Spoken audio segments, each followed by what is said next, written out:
you're obviously a manager yourself then. I mean, when you look at a CV, what sort of things are you looking for on it?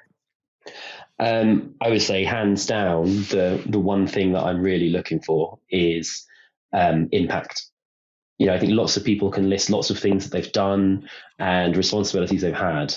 Very few seem to tell me the impact of that on their CV. And that's what I want to see, right? I want to see that, the activities or the programs or the campaigns that somebody has run have delivered business outcomes and what they are. If people can put percentage terms and things like that on a CV, I think that really helps me understand the impact that they've had.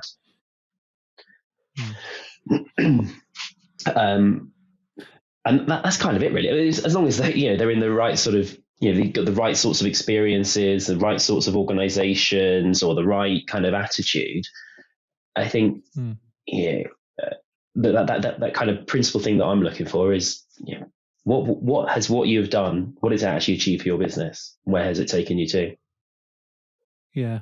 And, it gets across the sort of commercial aspect of you as a marketeer, if you like. So, we'll certainly speak to a lot of companies that won't interview candidates if they don't have that kind of stuff on a CV.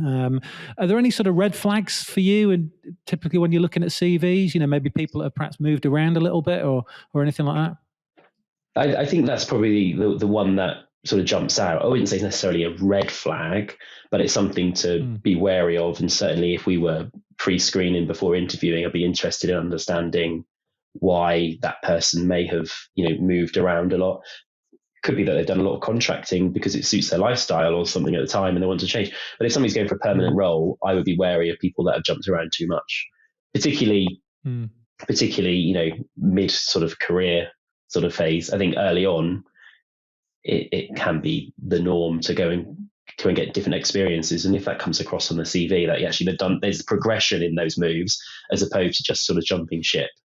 And I think that's certainly one of the things I would be cautious of with people, that they're not going to come in for 6 months and then disappear again.